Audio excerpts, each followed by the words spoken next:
नमस्कार दोस्तों, आइए जानते हैं कैसी थी भगवान कृष्ण की लीलाएं।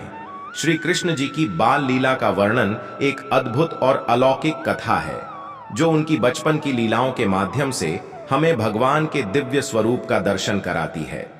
भगवान श्री कृष्ण ने बाल्यावस्था में ही ऐसी अद्भुत लीलाएं की थीं जिन्हें सुनकर और देखकर हर कोई उनकी दिव्यता से अभिभूत हो जाता था।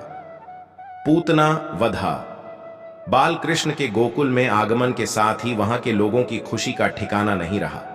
सभी नंद बाबा के आंगन में जन्मे इस बालक को देख प्रसन्न हो रहे थे, लेकिन कंस को जब इस बात का पता चला कि उसका काल गोकुल में जन्म ले चुका है, तो उसने बाल कृष्ण को मारने के लिए अपनी राक्षसी पूतना को भेजा। पूतना ने गोकुल पहुंचकर एक सुंदर स्त्री का रूप धारण किया और बाल कृष्ण को अपने विषैले दूध से मारने का प्रयास किया, लेकिन बाल कृष्ण ने पूतना के स्तनों से अमृत के समान उसका प्राण भी खींच लिया और पूतना का वध कर दिया।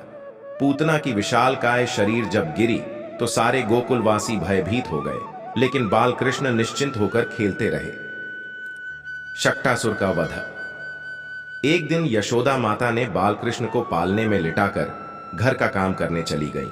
उसी समय शक्टासुर नामक राक्षस ने एक बैलगाड़ी का रूप धारण कर लिया और बाल कृष्ण को मारने का प्रयास किया, लेकिन श्री कृष्ण ने अपने छोटे से पैर से बैलगाड़ी को लात मारी, जिससे वह चकनाचूर हो गया और शक्टासुर का अंत हो गया।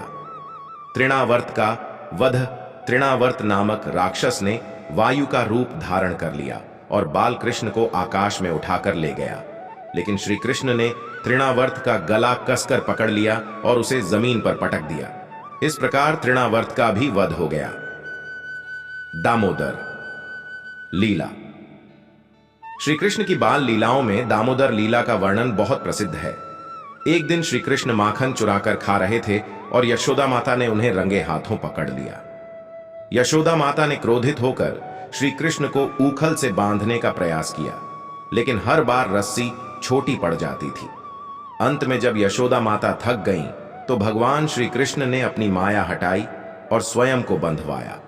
तभी श्री कृष्ण ने ऊखल को खींचते हुए दो यमलार्जुन वृक्षों के बीच से निकाल लिया, जिससे दोनों वृक्ष धराशायी हो गए और उनके भीतर से नलकूबर और मणिग्रीव नामक दो गंधर्व मुक्त हुए। उन्होंने श्री कृष्ण की स्तुति की और आशीर्वाद देकर चले गए। गोपियों के साथ रास लीला। बाल कृष्ण के नटखट स्वभाव का वर्णन गोपियों के साथ की गई रास लीला में भी मिलता है। श्री कृष्ण गोपियों के साथ अठखेलियां करते, उनसे माखन चुराते और फिर भाग जाते। गोपियां भी उनके इस बाल रूप पर मोहित हो जाती और उन्हें ढूंढने लगती। इस प्रकार श्री कृष्ण ने गोपियों के साथ रास रचाया और उन्हें अपनी दिव्यता का आभास कराया।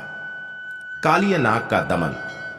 श्री कृष्ण की बाल लीला में कालिय नाग के दमन की कथा भी अत्यंत प्रसिद्ध है। यमुना नदी में एक विषैला नाग कालिय निवास करता था, जिससे गोकुलवासी बहुत परेशान थे।